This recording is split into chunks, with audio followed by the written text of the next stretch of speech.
Mira, vete, acá me acerqué para que lo vean mejor, ¿ves? Son letras. Son letras. Le pusieron luz ahí para iluminarlo.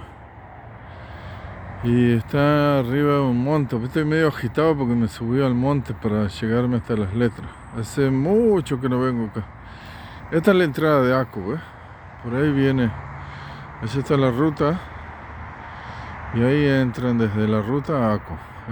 Para allá está el mar Mediterráneo. Allá en el fondo. Mi casa está por aquel lado. Y bueno, acá mi jefe había ido de vacaciones hace unos años atrás, digamos unos 5 años atrás. Se había ido de vacaciones a una ciudad que se llama Asdod. Y vio esto así, que dice, yo amo Asdod. Y cuando volvió, me llama y me dice, mira Nathan, yo quiero que hagas esto, pero que diga yo amo Aco. Así que voy a hacerlo. Entonces me pidió que le haga una lista con los materiales, todo. Y entonces diseñé las letras, el corazón, y me trajo a dos que también saben trabajar con metal. Y los cortamos, los soldamos. El otro que es más profesional que yo soldando, le hizo las bases.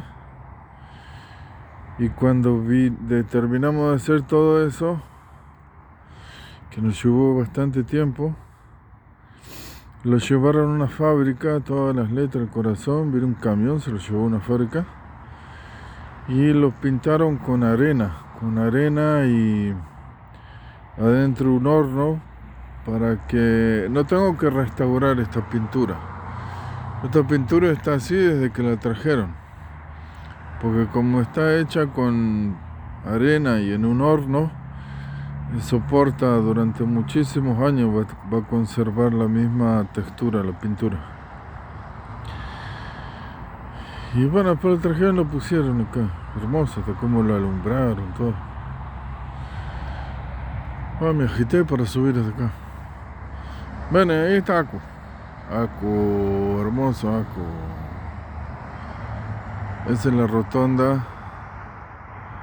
De esa rotonda yo voy para aquel lado, para allá donde está aquel edificio alto azul, ¿ves? Ahí está construyendo un edificio. Un poco antes de ese edificio está mi casa. Bueno, Betty, ¿te gustó el paseo por Aco? Bueno, el próximo paseo te voy a llevar por otro lugar, ¿ok? De a poco, no te apures. Ya para la próxima te llevo a pasear por otro lado. Chau, chau.